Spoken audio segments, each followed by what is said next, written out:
Alhamdulillah, ashhadu an la ilaha illallah, wahdahu la sharika lah, wa ashhadu anna Muhammadan abduhu wa rasuluhu, amma ba'du.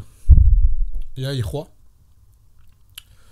je pense que vous êtes déjà au courant de ce qui se trame sur la sphère de la da'wa salafiyya. Comme réfutation de pas mal de frères à l'encontre de Hamid de Comprends ton dîne. Réfutation tout à fait légitime, scientifique et correcte. Nas'alullah azza wa jal an yajidahum khayran lima yakumun bihi min al-amal. Wa nas'alullah azza wa jal an yuwaffiq al-jami' wa an yarzuqana al-ikhlas fi dhalika. Cet homme de Comprends ton dîne, j'avais déjà parlé sur lui il y a très longtemps.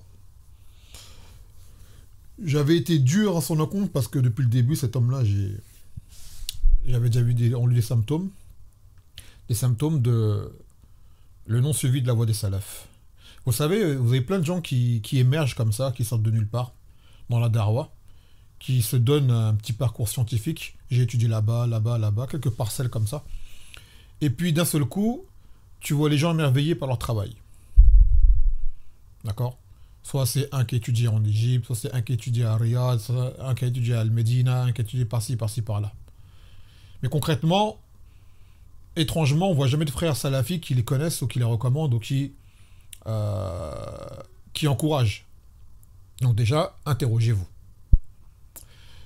Et surtout, interrogez-vous encore plus au sujet de ces gens qui viennent et qui sont tout le temps à l'affût de nouveaux procédés pour attirer l'auditoire ou attirer les visionnaires. Quand je dis visionnaire, je me trompe de mots, je veux dire les internautes. Voilà. Parce que visionnaire, c'est quelqu'un qui voit loin.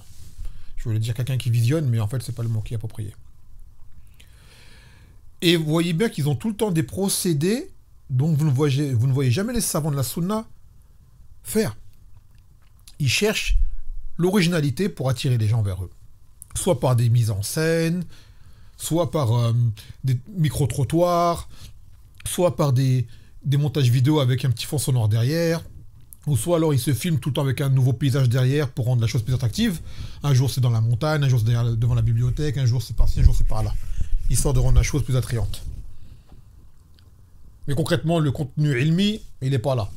D'accord? Il n'est pas là. Donc dès que vous voyez des gens avoir des procédés comme ça, que vous n'êtes pas habitué à voir les ulama faire, méfiez-vous, d'emblée. Car les ulama sont ceux qui ont le ilm, ceux qui ont la ghayra, la da'wa, la vraie jalousie pour la da'wa. Et si tu ne les vois pas s'engager dans ce genre de choses, alors ce n'est pas pour rien. D'accord? La da'wa, c'est pas un, comment dirais-je, c'est pas un moyen commercial qu'il faut trouver toujours un nouveau buzz ou un nouveau comment dirais-je, une nouvelle manière de la faire. La darwa ne change pas les tawqifiyya. D'accord? Ça, c'est le procédé des influenceurs, des gens des réseaux. Tout le temps être à la page. Trouver le truc qui buzz. Le truc qui attire les gens. Dans la darwa, ça ne marche pas comme ça. La darwa que t'attires les gens, tu ne les attires pas. Tu as dit le haqq, qala Allah, qala Rasoul, qala salaf, wa ghayra dhalika tashrah wa yakfi. À la base, la darwa, elle est dans les masajid et dans les cercles de sciences et ce qui s'ensuit. Internet, c'est qu'un support comme ça. T'en as, ils en ont fait leur trajectoire principale.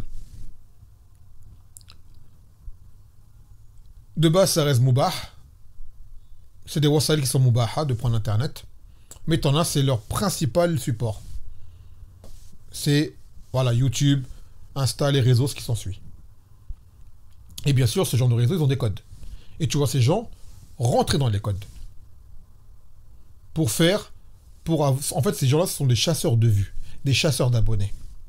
D'accord? Ce sont des chasseurs de vues, des chasseurs d'abonnés. Donc vous voyez ce genre de choses, méfiez-vous de ce genre de personnes. Donc là, le Hamid Comprends ton dîne a laissé apparaître ce qu'il a enfoué en lui depuis un bon moment, sûrement. D'accord? Rien de surprenant pour les gens qui l'avaient déjà vu arriver depuis longtemps. Et comme je vous l'ai dit, il y a des gens qui l'ont réfuté. Il y a une réfutation que j'ai entendue aujourd'hui et qui m'a... Une bonne réfutation d'un frère qui s'appelle Yanis Abou Imran, si je ne me trompe pas. Apparemment, c'est quelqu'un qui a étudié le Medina, je ne sais pas s'il y a encore, ou... Ouais. Sa réfutation, elle était correcte. Barakallahu fiha. Mais il y a un détail dedans qui m'a comme on disait, turlupiné, qui attire mon attention. C'est lorsqu'il réfute des shubuhat dont se sert Hamid et d'autres, parmi les gens de l'inhiraf, sur l'inkar al-hakim, le fait de réprimander le hakim. D'accord? Car vous savez qu'il y a des ulama qui ont peut-être été amenés à faire des ijtihadat et de tomber dans ce sujet-là. Shamouk Bil lui-même, rahimahullah ta'ala, était de cet avis-là. Son avis n'était pas correct, mais bon. Et vous savez que les gens des Hawa, ils aiment bien prendre des ulama de la Sunnah pour justifier leurs actes, pour dire, bah voilà, Cheikh Foulan, il a fait pareil, pourquoi vous dites rien sur lui, ainsi de suite. Et c'est ça le problème. Pourquoi vous ne dites rien sur lui? Des fois, des choses ont été dites, et des fois, n'ont pas été. Et entre eux, parmi les gens sur qui les choses n'ont pas été dites, justement, et que le frère Abu Imran a cité, et là-dessus, je le ferai la remarque, à lui ou à d'autres, hein, c'est une remarque générale, mais comme celui qui l'a évoqué, celui qu'on cite, qui n'a pas une position, on va dire, sahiha. Il a cité Cheikh Raslan. Car Cheikh Raslan, dans une khutba à lui, cela fut un temps, il avait critiqué le gouverneur de Turquie et de Qatar. Ce n'est pas un seul hakim qu'il a critiqué, c'est deux. Et Turquia, wallo, on sait que la Turquie, voilà, point de vue sunna, c'est pas une référence, mais ça, c'est un pays d'islam. Et le Qatar, c'est un pays d'islam. Donc les gouverneurs sont des gouverneurs des musulmans. Bien sûr, le hakim, en fonction de sa istiqamah, de sa taqwa et de sa tamasuk bid-din, on l'aime encore plus, ou on l'aime encore moins, ça dépend. Al-hasab dini. Al-muhim, en tout cas, le hakim muslim, il a son haq. Le hakim muslim, il a son haq. Tant qu'il est muslim, qu'il est hakim. Et savoir que Raslan, sur le minbar, c'est pas seulement il l'a critiqué, c'est les a insultés. C'était des insultes. D'ailleurs, il a dit ahmaq au hakim turki, ce qui veut dire stupide, idiot, d'accord, et autres. Et cela lui a été reproché par certaines personnes, car beaucoup sont restés silencieux. Justement, c'est là où je voulais en venir. D'accord? Et le frère, Abu Imran, wafaqahullah ta'ala, dit que le shir n'a pu recommencer. On dit, c'est bien qu'il n'ait pu recommencer. Tant mieux. Mais à la base, ce n'est pas ne plus recommencer c'est comme Allah Ta'ala, illa lazina tabu wa aslahu wa bayyinu. Sauf ceux qui se sont repentis, qui ont rectifié et qui ont clarifié. Il n'a pas dit illa lazina tahaw. Arrêter dans une erreur, c'est une partie de la correction de l'erreur. Mais ça ne suffit pas quand tu as fait une erreur sur le minbar pendant un Jumu'ah devant tout le monde et que tu as fait une erreur en public, alors tu rectifies en public. Donc le frère, en fait, on va dire, il a reconnu l'erreur, là-dessus c'est, voilà, mais il a minimisé l'erreur. D'accord? Il a dit le shir, il n'a pas recommencé. Il a dit également que les machères qu'il a rencontrés ont tous condamné cette erreur de Cheikh Raslan. Mais cette condamnation, elle est où? En fait, moi, j'ai pas eu de connaissance qu'une seule personne ait parlé en public pour montrer l'erreur de Cheikh Raslan devant tout le monde. Parce que là, les gens vont dire, on a fait nasiha. Mais là, l'erreur, elle a été faite devant tout le monde. Sur un minbar. Donc, il faut faire un inkar comme l'erreur, elle a été faite. Ça, c'est ma'rouf dans la da'wa salafiyya. Que ce soit un cheikh salafi ou pas. Et les ulama sont toujours réfutés. D'accord? Dans des erreurs qui ont été faites en public, même entre ulama salafi, il y a eu des roudoud. D'accord? Il y a toujours eu. Mais étrangement, il y a des gens, on dirait qu'ils ont un privilège. Parce qu'aujourd'hui, je vous parle de ça, là. Je vous parle de ça. Par rapport à quoi? Parce qu'il y a une forme de favoritisme. Il y a des ulama, quand ils font une erreur, étrangement, elle est vite faite, mise de côté, un peu minimisée. Et il y en a d'autres, elle est gonflée. Vous savez déjà, entre autres, par exemple, Yahya al-Hajjuli, il n'a pas le droit à ce traitement. Des choses qu'il n'a pas dites, on lui a imputé, des choses qu'il a dites et qui sont explicables, interprétables, elles n'ont pas été pardonnées. Par contre, il y en a d'autres qui font des choses qui sont claires. Mukharafat et usul al-minhaj salafi, personne ne dit rien. C'est quand même bizarre. Je vous dis que Cheikh Yahya aurait fait cette erreur-là, sur le minbar, wallah, vous aurez vu le lendemain une pluie de roudoud tomber sur lui de mise en garde. Khariji, Khariji, Khariji. Mais étrangement, non. Cheikh Raslan, personne n'a rien dit. Et comme moi, des gens comme moi, aujourd'hui, on va parler de ça. Enfin, on va parler de ça, on va pas s'attarder, c'est juste un tambi. On va dire, je parle sur les savants. Vous voyez? Parce que vous en avez un autre, par exemple, qui s'appelle... comment il s'appelle Bilal Abou Hafsa. On m'a partagé une parole de lui. Il a dit, si tu vois quelqu'un, à peu près des paroles, hein, qui parle sur Cheikh Raslan ou Cheikh Abdelrazak Badr, fuis du lion comme tu fuis de lui comme tu fuirais d'un lion. Vous voyez que ce genre de paroles là, qu'est-ce qu'on fait? On crée des muta'assibin. On crée des fanatiques. D'accord? On crée des fanatiques. Cheikh Abdelrazak Badr, c'est un savant salafi. Mais il a des erreurs à son compte. Et les gens savent très bien de quoi on parle. Il est parti s'asseoir chez des hizbis, Yahya Touras, des hizbis contre qui des ulamas se sont cassés la voix à mettre en garde. Cheikh Al-Albani, Cheikh Ben Bez, Cheikh Rabi' Al-Matrali, Cheikh Moukbil. Combien ont mis en garde contre Abdelrahman Abdel Khaliq et sa Jam'iyya? Lui, il est parti là-bas. D'accord? Et les gens l'excusent, c'est un ijtihad. Il n'y a pas d'ijtihad dans la mukharafat de Adillah. Il n'y a pas d'ijtihad. L'ijtihad, il n'est pas accepté dans toute situation. Attention, je ne suis pas en train de te dire que c'est un mubtadir, Cheikh Abdelrazak Al-Badr. Il a fait une erreur, mukharafa li usul li minhaj salafi. Mais étrangement, personne n'en parle. D'accord? Et quand les gens, comme moi ou d'autres, l'évoquent, c'est Haddadiyya directement. Donc c'est quoi ce manque d'insaf? C'est quoi ce manque d'équité? Je vous dis, il y a des gens, il y a un favoritisme qui se fait. Il y a des ulama, quand ils font des erreurs, oui, il a fait une erreur, mais on balaye, c'est mis sous la table, vite fait. On n'en parle pas trop. Et il y en a d'autres, on leur invente des erreurs. Pourquoi? Parce que c'est la mode.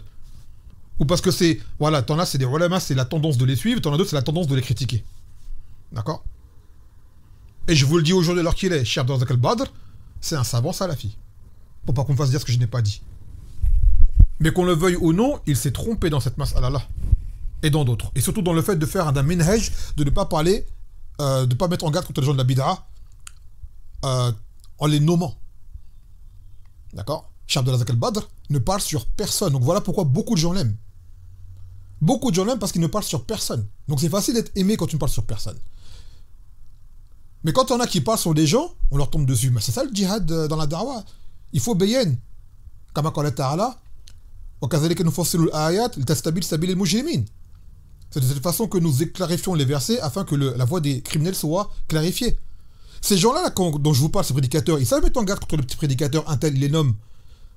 Mais pourquoi, lorsque ce sont des savants qui ont un poids et qui ont une mas'ouliya, ne le font pas, on passe la crème, on dit rien. Donc ça veut dire que ce savant, il a tort dans ce point-là, oui ou non? Donc lorsqu'on le dit, pourquoi est-ce qu'on nous fait passer pour ce qu'on n'est pas? Roulou, Haddadi, je ne sais quoi. Alors qu'à l'époque des salafs, ça ne serait jamais passé, ça. Un savant qui sait sur les mubtadi'a alors qu'il peut parler, ou qui va aller chez eux, ça n'aurait jamais été accepté, ça.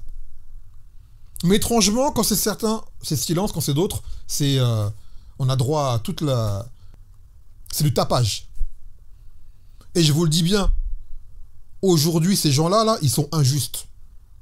Et voilà pourquoi on ne se mélange pas avec eux. Ce sont des frères salafis ou quoi, mais ils sont injustes dans leur jugement. Ils ne sont pas équitables. Il y a du favoritisme dans ce qu'ils font. Et ça prouve que ce n'est pas une mahabba fillah azza wa jal. C'est pas un difar du haq, ça. Ça, c'est des masalih, c'est du copinage. Chez un tel, il peut, mais chez un tel, il peut pas. Chez un tel, s'il le fait, c'est grave. Chez un tel, faut rien dire. C'est quoi ce mizaine? Ya ayyuhallazina amanu kunu qawwamina bil qist shuhada lillah. Ô vous qui avez cru, soyez des témoins justes et équitables. Wala wala nfusikum. Ne serait-ce que contre vous ou les proches.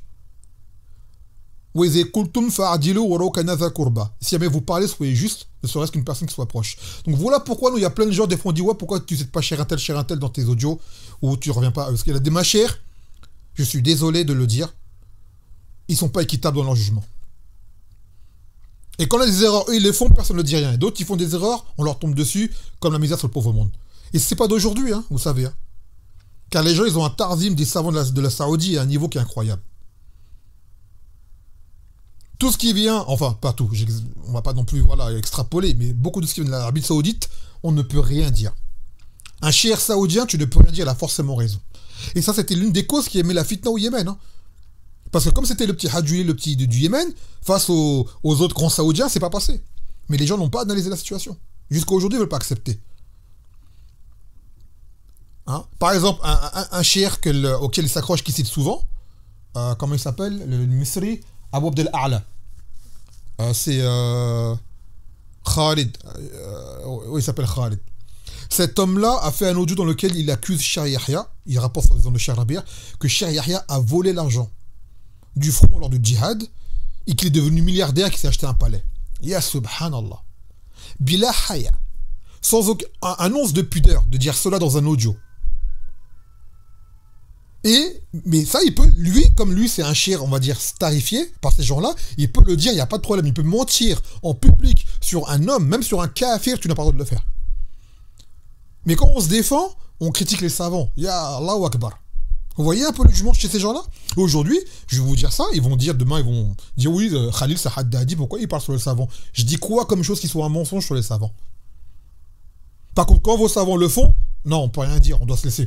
Et ça a été ça la principale cause dans la fitna du Yémen, c'est que Shariah s'est défendu de gens qui l'ont attaqué en premier. Dans la fitna, on le dit à chaque fois, c'est lui qui a été attaqué en premier. D'accord? C'est Cheikh Ubayd qui est rentré en premier. C'est Abdullah Boukhari qui a commencé en premier. C'est Cheikh Mohamed Ibn Hadi qui a commencé en premier. Et c'est l'Adani qui a commencé en premier. Dans cette fitna-là, Shariah n'a fait que se défendre contre des gens qui ont été injustes envers lui. Et au final, comme je vous l'expliquais à chaque fois, ces gens qui l'ont critiqué Shariah, ces gens-là également les ont critiqués à la fin. Qui s'est excusé? Qui a fait un tauba? Personne. Personne. C'est quoi Et après, ça vous parle de salafia, mise en garde, nasiha, jarh tardil. Mais on se moque de qui, là, à ce moment-là? Vous savez, le jarh tardil, c'est une science, elle demande de la taqwa. Et il y en a beaucoup, ils s'y misent dedans, ils n'ont pas de taqwa, ils n'ont pas d'insaf. Ils font des mises en garde qui sont réelles. Elles sont réelles, pour de vrai. Mais ils les font quand ça les arrange, sur qui ça les arrange. Je vais donner un autre exemple, par exemple. Toujours Cheikh Raslan, Mathalan. D'accord? Cheikh Raslan, c'est un homme qu'aujourd'hui, beaucoup considèrent comme étant un grand savant. Demain, vous avez un prédicateur qui vient, et les gens disent, t'as étudié où? Chez qui? C'est normal, c'est un droit qu'ils ont. Ils demandent à cette personne où il a étudié, auprès de quel savant il a étudié. Si jamais c'est pas le cas, allez, on le met de côté. Je vous demande aujourd'hui, là, Cheikh Raslan, chez quel savant il a étudié? Mettez-nous au courant, s'il vous plaît. Parce qu'on ne devient pas un savant sans avoir étudié chez les savants. Ça n'existe pas, ça. Donc dites-nous, parmi les savants connus ou quoi, parce que Cheikh Raslan, il est arrivé, à la base, personne ne connaissait, il est arrivé, il a été monté, d'accord? Dites-nous son parcours ilmi, chez qui il a étudié. Dites-nous. Et il était vivant de l'époque des grands imams. Et il est arabophone, c'est un musri, c'est pas quelqu'un qui a appris la langue arabe plus tard comme certains d'entre nous et qui sont arrivés après. C'est quelqu'un, il est né arabophone.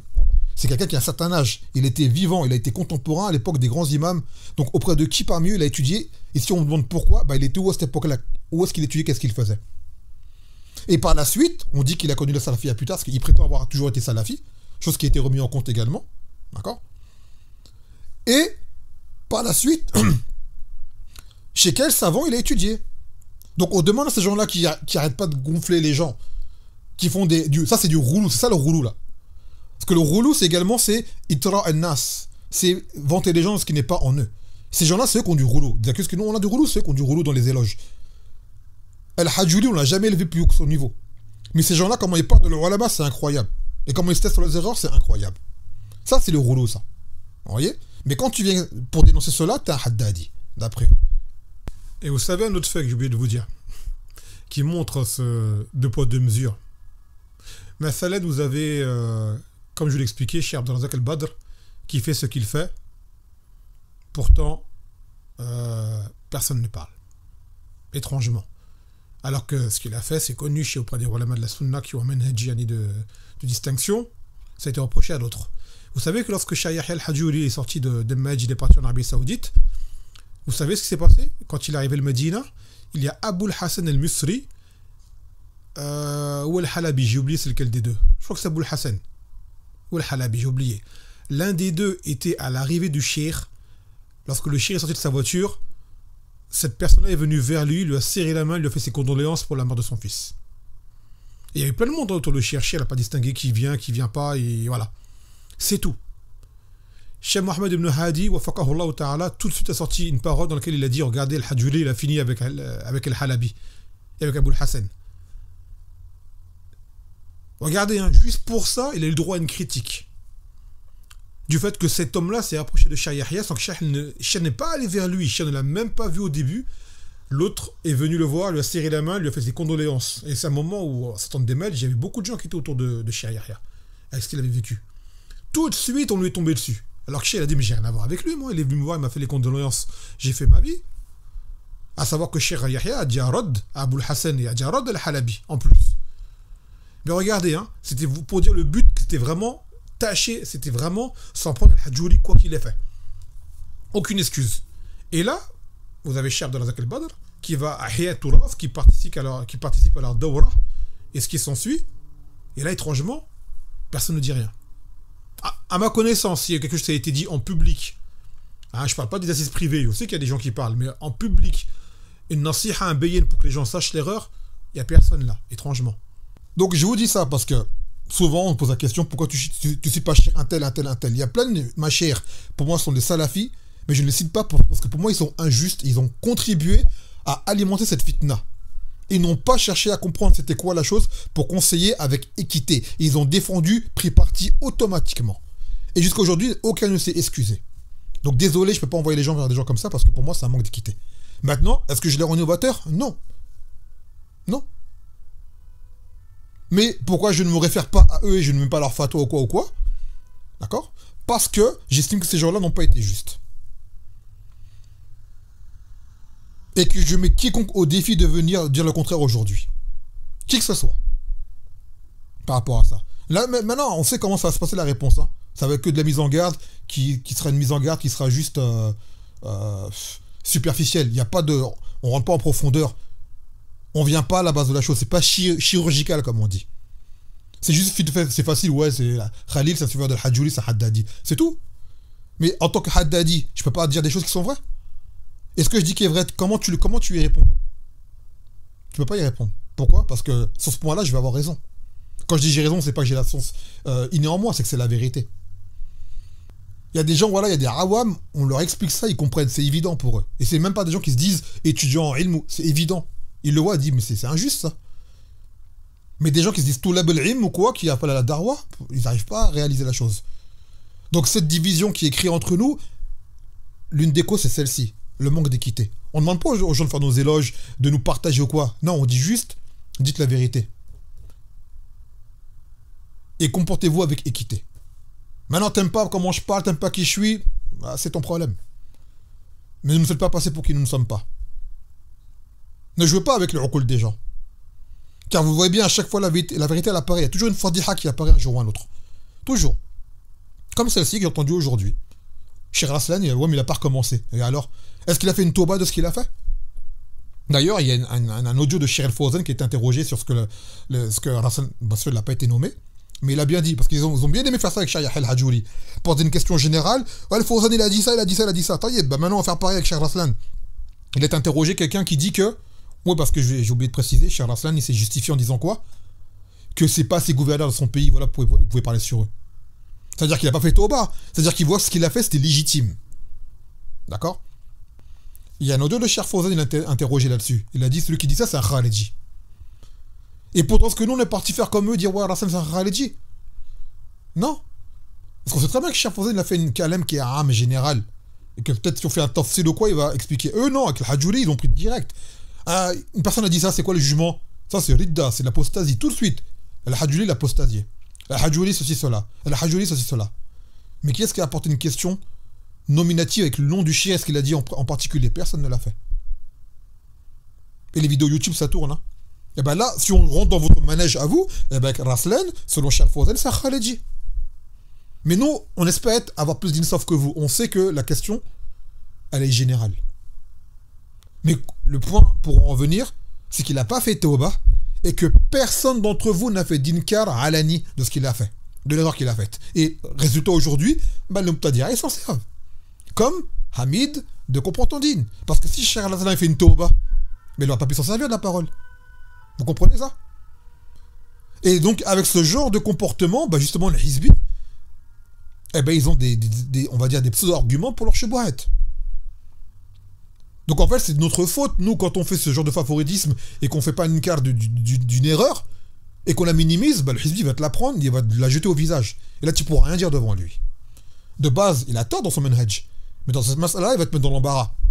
Tu n'auras pas de réponse crédible devant lui. Ou sinon, on va dire, oui, le cheikh, il a eu tort. Bah, pourquoi personne ne l'a dit depuis toutes ces années-là? Pourquoi il n'y a pas une nasiha qui a été faite pour montrer aux gens qu'il a eu tort? Tu as des gens, ils le défendent toujours pour ça. Ils trouvent des excuses hein, au cheikh. Et quand des gens comme moi ou d'autres vont parler, Haddadi. ennemi de la salafiyya. Mubtadia, je ne sais quoi. La ilaha illallah. Al-Mohim, c'était un thème que je voulais faire parce que j'ai entendu ça aujourd'hui et ça m'a. Voilà quoi. Je me suis dit, je vais réagir. Et des incohérences comme ça, je pourrais en dire d'autres. Mais bon, je vais pas rajouter cela. Des incohérences, chez beaucoup de gens, pour en trouver d'autres dans leur manage. Tu vois. Comme je vous le dis, je ne les rends pas Mubtadia à ces frères-là. Mais je vous dis qu'il y a un manque d'équité et du favoritisme et un ta'assoub qui se fait. Parce que beaucoup aujourd'hui auront du mal à avouer en public devant tout le monde qu'ils ont eu tort sur le Hajjuri sur pas mal de choses. Ils n'arriveront pas à le dire. Tant qu'ils n'auront pas un meneur qui leur a dit, beaucoup n'auront pas la force de le dire. Et je sais qu'il y en a au fond d'eux qui doutent. Ils sont perplexes, ils ont vu qu'il y a trop de faits. Mais bon, si jamais demain je dis qu'Hajjuri, en fait, il avait raison, on va mettre en garde contre moi, on va dire que je suis Haddadi, je vais perdre mes privilèges. Et je vais perdre tous mes abonnés. Et je vais perdre. Tu vas perdre ce que tu penses, mais auprès d'Allah Azzawajal, tu auras gagné l'honneur d'avoir proclamé une vérité. Et n'en déplaise aux gens. Ça, c'est pas donné à tout le monde d'avoir on va dire, cet akaddoum. Ça fait d'aller de l'avant. C'est pas donné à tout le monde. Donc on se cache derrière, les savants, ils ont dit, les savants, ils ont dit. Et si les savants, ils avaient eu tort? Si ces savants, ils avaient eu tort. Et des faits dans le fil historique ont prouvé qu'ils ont eu tort. C'est pas mal de choses. Mais comme on est là, illa lazina tabu wa aslahu wa bayyanu. C'est-à-dire qu'Allah accepte la tauba de celui qui a fait tauba, qui a réparé son erreur, qui a clarifié. Ça, des années qu'on subit les injustices de ce genre de personnes-là, au minimum qui se taisent. S'ils ne critiquent pas, ils cautionnent les mensonges qui se disent et qui se taisent. Et on a déjà fait des taubas, moi le premier, sur les choses qu'on a dites qui n'étaient pas vraies, on l'a reconnu. Qu'ils soient au courant ou pas. Mais de chez eux, on ne voit pas ça. Les comportements qu'on a eus, je le répète encore aujourd'hui, on a eu des paroles abusives, des paroles qui n'étaient pas convenables de la part de gens qui font la darwa, ce genre de choses. Oui. On l'a écrit, on l'a dit, on l'a répété. S'il faut le redire, on le redira encore. Mais de l'autre côté, on n'a rien vu. On voit rien de l'autre côté. Mais bon. Hada, kama qala ta'ala, fatuklihu an-nas hatta yakunu mu'minin. Vas-tu contraindre les gens et c'est ce qui deviennent des muslimines. Fadhakkir innama anta muzakkir lasta alayhim bimusaytir. Rappelle, tu ne fais que rappeler, tu ne peux être sur eux une personne qui contraint. Il ne faut pas forcer les gens à faire ce qu'ils ne veulent pas faire. Mais on leur rappelle. Et on espère que ça ouvrirait les yeux à certaines personnes parmi ceux qui écoutent. Après, celui qui est malade du cœur, il est malade du cœur. Quoi que je dise, il ne sera pas d'accord parce que je suis un suiveur de l'Hajjuri d'après lui. Mais on vous le dit une fois de plus, on répète. Il fouille dans les audios ou quoi, Mukhalafa Manhajiyya, il n'en trouve aucune. La seule chose qu'ils disent lorsqu'on parle des frères comme Mounir, comme quoi, c'est un suiveur de l'Hajjuri. D'accord. Et en dehors de ça, dans ces doulous, donne-moi des Mukhalafa Shar'iyya, il n'y en a pas. Ou si peut-être qu'ils vont dire on a du roulou parce qu'on rend haram des choses qu'ils aiment faire, le taswir ou d'autres choses comme ça. Mais même ça, on peut débattre de ce genre de sujet, il n'y a pas de roulou là-dedans. Tu peux ne pas être d'accord avec moi, il n'y a pas de roulou. Des ulama, ils ont dit des paroles pires que moi parmi les ulama que tu cites sur le taswir. Il y a des ulama qui voient même que tu ne fais même pas de taswir d'une créature sans la tête. Il y en a qui voient même que tu ne fais pas de taswir du shams et du qamar, de la lune et du soleil. Alors que c'est des créatures qui n'ont pas d'âme. Et des savants affiliés à la salafiyya. Vous allez dire quoi sur eux? Mais ce qui vient du Yémen, qui a affilié le Hajjuri, il n'y a pas de rahma, il n'y a pas de pitié, il n'y a pas d'insaf. Pour beaucoup d'entre eux. Je ne dis pas tous, mais pour beaucoup d'entre eux. Taïb. C'était une parenthèse qu'on diffusera, Inch'Allah, à part. Taïb. Donc là, on va prendre un hadith aujourd'hui, Inch'Allah Ta'ala, qui est le 105e hadith de ce kitab, qui est le 5e de ce fasl. Et qui est Ikram al-Zaif, honorer l'invité. Parmi les mu'amalat entre les mu'minin, Ikram al-Zaif. يقول عن أبي شريح العدوي رضي الله عنه أن رسول الله صلى الله عليه وسلم قال من كان يؤمن بالله واليوم الآخر فليكرم ضيفه جائزته يوم وليلة والضيافة 3 أيام فيما بعد ذلك فهو صدقة ولا يحل له أن يثوي عنده حتى يحرجه ومن كان يؤمن بالله واليوم الآخر فليقل خيرا أو ليصمت متفق عليه. Donc le hadith, il dit que le Nabi sallallahu alayhi wa sallam, il a dit, celui qui croit en Allah et au jour dernier, qu'il honore son invité. Et il lui accorde un jour et une nuit. Et l'invitation, on va dire l'hospitalité, c'est 3 jours. Et ce qui est en dehors de cela, des 3 jours, c'est une sadaqa, c'est une aumône. C'est-à-dire s'il rajoute à héberger la personne chez lui ou quoi, plus de 3 jours, c'est une aumône. Et qu'il n'est pas permis à cette personne-là de demeurer chez son hôte au-delà de ce délai, afin de ne pas mettre dans l'embarras, si ce n'est avec sa permission. Et que celui qui croit en Allah et au jour dernier, qu'il dise du bien, ou alors qu'il se taise. Donc maintenant, le rawi, c'est Khuwaylid ibn Amr al-Jaza'i al-Ka'bi al-Adawi. Et il a été dit que son nom c'est Abdurrahman ibn Amr. Et il a été dit que son nom c'est Hani. Et il a été dit que son nom c'est Ka'b. Différentes riwayat. Il a participé à la bataille de Fath de Mecca, la conquête de Mecca, en étant musulman. D'accord? Al-Fath, il était musulman à ce moment-là. C'est-à-dire qu'avant cela, il ne devait pas l'être. Et à ce moment-là, il portait même l'étendard des Bani Ka'b. Après, l'auteur n'a pas dit grand-chose sur lui, mais apparemment, il aurait rapporté une vingtaine de hadiths du Nabi sallallahu alayhi wa sallam. Et parmi ces 20 hadiths qu'il a rapportés, 3 sont présents dans les recueils de Bukhari et de Muslim. Taïe. Donc maintenant, pour revenir au hadith, il a dit, le Nabi sallallahu alayhi wa sallam, que celui qui croit en Allah au jour dernier, qu'il honore son voisin. هذا هو من كمال الإيمان وليس من مطلق الإيمان. Ça veut dire que celui qui agit de la sorte, c'est de la foi complète, parfaite, et non pas de la base de la foi. C'est-à-dire ne pas croire que celui qui n'honore pas son voisin, n'honore pas son invité à foi, ne croit pas en Allah au jour dernier. Non, là cela indique qu'il croit en Allah au jour dernier d'une foi parfaite, comme beaucoup de hadiths. Il a dit Jaizatuhu yomun wa layla, c'est-à-dire que pendant un jour et une nuit, il doit se consacrer à lui, à son invité. D'accord? Et l'honorer autant que possible. Et cette hospitalité, elle dure 3 jours. C'est-à-dire le premier jour, tu es investi dans ton invité. Tu le nourris du mieux possible. Tu le tiens compagnie, ainsi de suite. Et le reste des jours, parmi les 3 jours qui restent, tu le nourris selon ton habitude à toi. C'est-à-dire que c'est déjà moins... Tu te consacres moins à lui sans pour autant le délaisser, mais ce n'est pas comme le premier jour et la première nuit. D'accord? Et au-delà de ce délai, alors, cet invité ne peut s'imposer chez toi sans ta permission. C'est-à-dire qu'il se doit de partir de base. Parce que cet invité n'est pas forcément ton ami. D'accord? Ce n'est pas forcément ton ami. C'est une personne qui est venue, qui est à l'abandon, c'est un musulman dans un lieu où il n'y a pas d'autres musulmans que toi ou quoi, et ainsi de suite. C'est un haq qu'il a, le musulman. C'est un haq qu'il a, le musulman. Donc, après, aujourd'hui, on est une époque, il y a plein de choses, il y a des hôtels, il y a des situations pour que la personne puisse être hébergée, ou voilà. Mais tu viens dans un lieu où il n'y a rien, une contrée de musulmans où il n'y a rien, ça c'est un fard qui fait, il faut que forcément quelqu'un t'accueille chez lui. Ou alors ce n'est pas chez lui, qui te mette quelque part, qui s'occupe de toi. Ada. Donc ce quelqu'un peut être un inconnu pour toi. Et il y a des gens, ce sont tes proches, ils viennent, tu les accueilles, ça peut être... voilà, ils restent chez toi autant que tu veux. Peut-être toi-même tu veux qu'ils restent chez toi, si jamais ils s'en vont, t'es malheureux, car tu aimes leur compagnie, ça fait longtemps que tu l'as pas vu, et ce qui s'ensuit. Mais le wajib dans l'hospitalité, c'est 3 jours.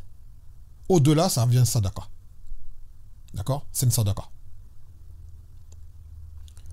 Et comme je l'expliquais dans le hadith, il n'est pas permis à l'invité de rester plus de 3 jours chez la personne sans sa permission. C'est-à-dire c'est quelqu'un que tu ne connais pas, c'est pas tu viens, comme on dit, tu squattes chez lui. Il se peut que tu me mettes mal à l'aise. Ça se trouve, il n'a pas les moyens. Il a fait un effort pour toi, pour ton hack, mais après, peut-être qu'il n'a pas les moyens. Des fois, tu as des maisons, elles ne sont pas aménagées pour recevoir un invité. Il y a la femme, il y a les enfants, il y a la famille. Voilà, ça peut être dérangeant.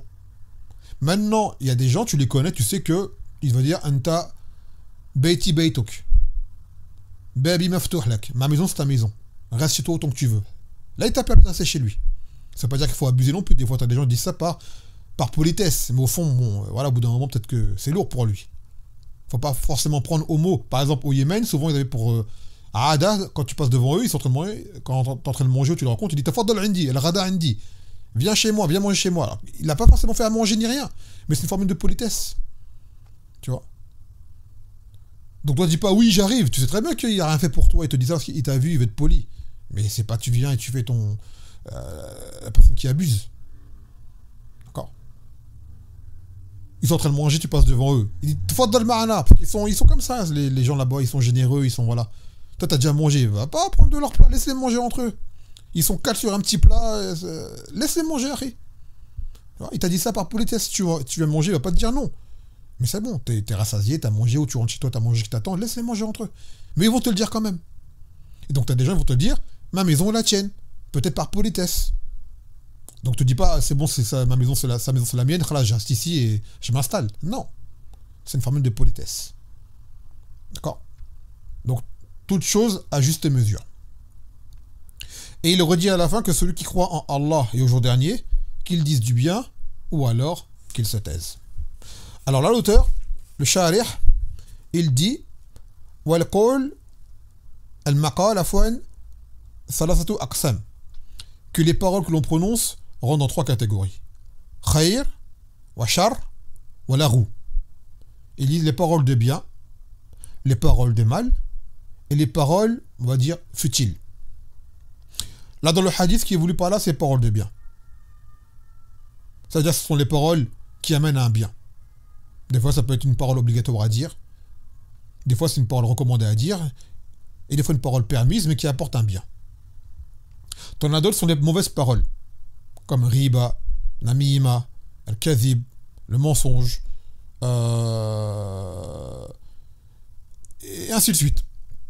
Et il y a d'autres, c'est les larou, ce sont les paroles qui sont permises de base, qui n'apportent ni un bien, et qui ne causent pas de mal non plus. Mais c'est des paroles comme ça. C'est-à-dire, si tu le dis pas, ça nuit en rien. Et si jamais tu le dis, ça n'apporte rien de plus. Donc là, ce larou-là, cette futilité-là, l'éviter est meilleur. Mais après, on se connaît. Souvent, quand on est entre frères, entre amis, on se connaît bien. Il y a beaucoup de larou, il faut dire la vérité. Ça blague beaucoup, ça plaisante beaucoup, ça parle beaucoup. Et voilà. C'est pour ça qu'en réalité, moins on parle, et plus on se préserve. Mais on va toujours dans l'excès, malheureusement. Et justement, l'auteur a dit, et souvent le larou, ces paroles futiles, souvent glissent vers le parole de char, parole mauvaise. Souvent, ça amène à ça. C'est pour ça qu'en réalité, se contenter fait partie de la foi parfaite, que lorsque tu parles, tu ne dis que du bien. Après, c'est un niveau, ce n'est pas tout le monde qui l'atteint. D'accord? Ce n'est pas tout le monde qui l'atteint. Et des fois, parler, même si tu n'as rien à dire, peut être correct pour mettre une ambiance, mettre les gens à l'aise. Déjà une bonne parole, parce que tu vois que les gens sont un petit peu en froid, stressés ou quoi. Tu n'as rien de spécial à dire, mais tu dis si je parle pas, il n'y aura rien qui va se passer. Donc on va dire quelque chose. D'accord? Entre frères, ou entre conjoints, ou dans la famille, ce qui s'ensuit. Et justement, pour revenir, comme je disais au début, à ces chasseurs de vues, ces prédicateurs qui font la darwa sur les réseaux, ben c'est des gens, malheureusement, ce hadith, ils l'appliquent pas. Man kana yu'minu billahi wal yawmil akhir falyakul khayran aw yasmut. Celui qui croit en Allah et au jour dernier, qui dit du bien, qui se taise. Des fois, ils ont rien à dire, mais il faut parler. Pourquoi? Pour être productif. C'est-à-dire, il va sortir une vidéo par rapport au quota. Pas parce qu'il a un truc à dire. Il a rien à dire, mais il dit, ouais, j'ai fait une vidéo hier, il faut que je fasse une vidéo tous les 3 jours, tous les 4 jours, il faut que je sois régulier pour rester à la page. En fait, il a rien à te dire. Mais il va se caler à trouver quelque chose, un sujet original à sortir pour faire une vidéo. On dit, tu serais-tu, soit t'es meilleur pour toi. T'as une vidéo, elle t'a servi à rien, ta vidéo. Déjà, un, tu t'es filmé. Et deux, ce que tu dis, tu dis une chose qui sert à rien. Et pire encore, des fois, des vidéos, elles sont vraiment... Par exemple, une fois, tu avais justement ce même Hamid, d'accord, une vidéo que j'ai vue de lui, il parle qu'il a rencontré le garde du corps de Mohamed Ali. On dit alors. Et c'est qui Mohamed Ali? Pour être honoré de voir son garde du corps, c'est qui? C'était un boxeur, donc déjà haram. En plus, ce qui plus est, au début, c'était un black muslim. Secte kafira de base. D'accord? Et en plus, à la fin, c'est ce qu'on a pu savoir, c'est Tasawuf. Soufi, avec les machères Soufia. Donc, excuse-moi, cet homme-là, islamiquement parlant, n'a rien d'exemplaire. Cet homme-là est devenu grand par la boxe. Les gens ont aimé Mohamed Ali, que ce soit les koufars ou les musulmans, pour la boxe. Et la boxe en islam, c'est haram. Et pareil, donc c'est pareil, les gens ils adultent des gens, on se demande pourquoi. J'ai fait un rappel également par rapport à ça, par rapport à Malik Shabazz, anciennement qui était Malcolm X. D'accord? Cet homme-là, Malcolm X, n'avait été aimé par les gens que pour son côté militant, pas pour son islam. Pour preuve, les koufars ils l'ont aimé, ils le respectent jusqu'à aujourd'hui. D'accord? Pas pour l'islam. Et des gens plus grands d'islam sont critiqués par les koufars. Je l'avais déjà parlé. Vous avez déjà vu des koufars qui font l'éloge de Cheikh Al-Albani, de Cheikh Al-Uthaymin, de Cheikh Mokbil? Eux, c'était des vrais savants de la sunna. Malik Shabazz, c'était pas un savant. C'était un militant. Prédicateur, mais militant. Et aujourd'hui, je mets quiconque au défi de dire c'était quoi sa aqidah sur laquelle il est mort. Il est mort sur une tauba de la secte Black Muslim, certes, mais sur quoi il est mort? Sur quel manhaj il est mort? On ne sait pas. On reste sur un bon soupçon de lui. Mais personne ne pourra dire qui il a été concrètement. Car ça n'a pas été clarifié. Il a été tué. Rahimahullah ta'ala. Je ne dis pas ça pour le dénigrer. Je dis ça pour les gens qui mettent en avant des gens, pas pour leur islam. Pas pour leur islam. Car concrètement, si c'était pour leur islam, il y a des gens qui méritent plus que Malcolm X. D'accord? Aujourd'hui, jusqu'à aujourd'hui, même des gens qui ne sont pas musulmans aiment Malcolm X. Pourquoi? Parce qu'il a défendu la cause des Noirs. Donc c'est quoi là? Asabiya. C'est juste parce qu'il a voulu aider la cause des Noirs. Voilà pourquoi aujourd'hui il y a des gens qui ne sont pas musulmans qui l'aiment. Donc c'est pas pour Allah. C'est pas pour l'islam. C'est pour une cause externe. Et ça, au point de vue religieux, ça n'a pas de valeur. D'accord? C'est comme aujourd'hui des footballeurs qui se disent musulmans. Pourquoi les gens ils les aiment? Pour le football, c'est pas pour l'islam. Benzema, pourquoi les gens ils l'aiment? C'est pour le football, c'est pas pour l'islam. D'accord? Donc faut arrêter de se mentir à soi-même et de s'inventer des références qui ne le sont pas. Pareil, vous avez Cédric Dombé. Pourquoi les gens ils l'aiment? Mais même c'est un salafi. Mais c'est un fasiq, Cédric Dombé. C'est un homme, c'est un fasiq. Qu'on le veuille ou non. Il est peut-être sur l'Aqidah Salafiyya, sur un minhaj, mais cet homme-là n'a pas été cité en référence. Il fait du MMA. C'est quoi le MMA? Cet homme-là est dans la musique. Quand je dis dans la musique, il n'en fait pas, mais dans ses combats, il y a de la musique. Il y a des femmes. D'accord? Et autres parmi les péchés qu'il peut faire. Donc, en quoi ces gens-là, qu'est-ce qu'ils ont de valeureux pour? Il est entré en islam, tant mieux pour lui, mais nous, ça nous apporte quoi pour nous? Cet homme-là salit l'image de l'islam. Parce qu'il passe pour un hypocrite aux yeux des gens. Tu viens, tu fais un rappel sur l'islam, et après demain, tu vas sur un octogone, et tu casses la tête de quelqu'un. Et tu le ridiculises, en plus.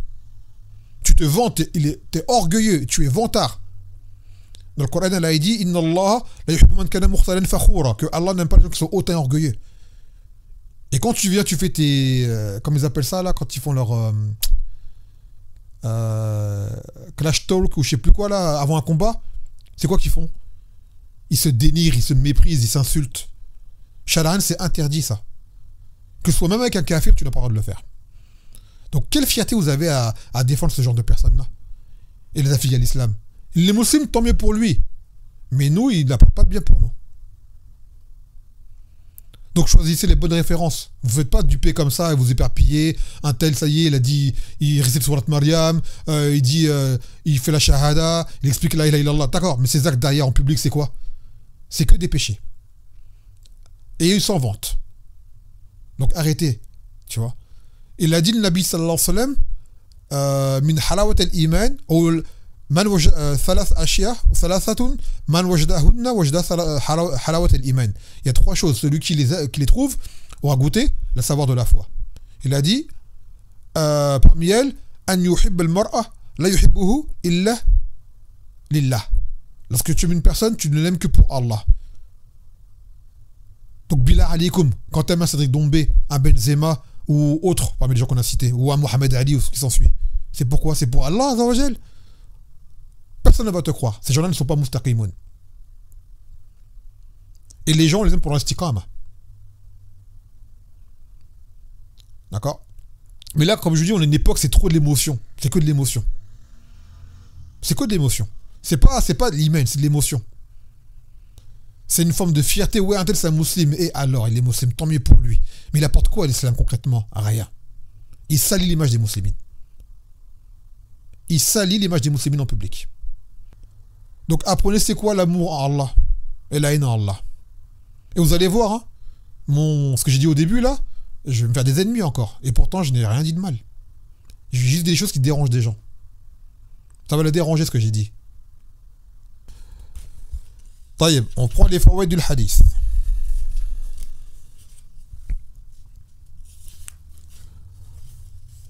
Attendez, j'ai perdu la page. Donc il dit fawaid al-hadith. وجوب إكرام الضيف بما يعد إكراما من طلاق الوجه وطيب الكلام وإطعام الطعام. Donc il est obligatoire d'honorer l'invité avec un visage épanoui, c'est-à-dire tu es devant ton invité, tu n'es pas en train de faire la tête. Tu souris, tu as un visage agréable. C'est pas il sent qu'il te dérange ou que c'est lourd pour toi. D'accord? Et c'est une sadaqa de faire cela. D'avoir des bonnes paroles, de lui parler correctement, de le mettre à l'aise, et ainsi de suite. Même plaisanter avec lui, hein. Mais dans le halal, sans mentir et sans exagérer. Et de le nourrir convenablement. Tu le nourris de ce dont tu nourris toi aussi. Le premier jour, tu peux même le nourrir mieux encore. Les autres jours, tu le nourris comme tu te nourris toi-même. ثانيا أن إكرام الضيف من علامات الإيمان بالله واليوم الآخر ومن تمام ذلك ومن آداب الإسلام وخلق النبيين والصالحين. Honorer l'invité est parmi les signes de la foi en Allah au jour dernier. Et que cela est plus parfait. Et parmi les comportements de l'islam. Et parmi les caractères des prophètes et des gens pieux. ثالثا أنه لا يحل للضيف أن يقيم بعد الثلاث إلا إذا طلب المضيف زيارة إقامته أو علم أنه لا يكره إقامته.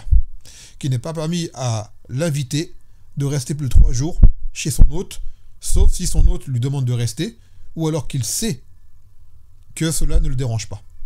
C'est-à-dire qu'il le permet, quoi.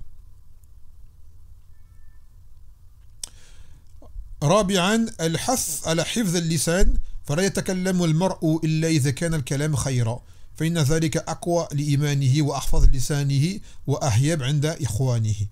Et qu'il faut, ce hadith incite à protéger sa langue, préserver sa langue. Et que la personne ne parle qu'en disant du bien. Car cela est plus fort pour sa foi et plus protecteur pour sa langue. Et cela est préférable auprès de ses frères. Et vous voyez ce que j'ai dit au début. Comme je vous l'expliquais, des gens vont dire que c'est un mal. Je considère cette parole-là comme étant un bien par laquelle je m'approche d'Allah Azza wa Jal. Je le dis car j'en ai la conviction et j'en ai pour la croyance. Et quand je le dis, j'espère qu'Allah me récompense pour ce que j'ai dit. Donc pour moi, c'est un khayr. Pour d'autres, ce que j'ai dit, ça va être un char. Et le khayr, le char, c'est pas selon nos goûts et nos avis. Mais selon la dilla. Donc pour prouver qu'une parole de quelqu'un est mauvaise, il faut la démontrer avec les adilla que ce qu'il a dit c'est mauvais. Sans quoi, le fait que ça te dérange, ça ne veut pas dire que c'est mauvais. C'est peut-être toi qui as un problème en toi. D'accord? On ne juge pas une parole mauvaise par rapport à ton ressenti à toi. Par exemple, demain, tu vas dire à un voleur, c'est un voleur, il va pas aimer. Il dit oui, mais tu n'aimes pas, mais ce que je dis, c'est un khayr, parce que je te démontre que tu as fait un mal. Donc dénoncer le mal d'une personne, c'est un khayr. Même si ça le dérange. Même s'il n'aime pas ça. خامسا أنه ينبغي للإنسان أن يمسك عن الكلام الذي ليس فيه خير ولا شر ولأنه مما لا يعينه ولا وقد ينجر الكلام المباح للحرام. Il a dit qu'il convient à ce que la personne se retienne de dire des paroles qui ne contiennent pas de bien ni de mal. Là, il parle en fait des paroles al-larou, les paroles, on va dire, futiles. car cette parole-là ne n'apporte aucun bien. Et que ce genre de paroles peuvent l'emmener justement à dire du mal par la suite. Non. طيب هذا الذي أخذنا اليوم.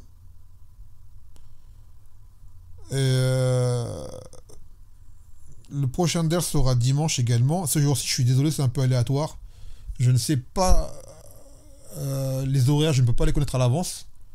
Donc je vous l'ai dit, voilà. Mais prochainement, les drous seront après l'Isha, en général. C'est plus facile, en tout cas pour moi. Après, si ça vous dérange, vous, je m'en excuse, mais je n'ai pas trop le choix. Les faire plus tôt maintenant, avant le maghreb ou quoi, ce serait trop difficile. فنكتفي بهذا القدر فسبحانك وبحمدك لا إله إلا أنت أستغفرك وأتوب إليك والسلام عليكم ورحمة الله وبركاته.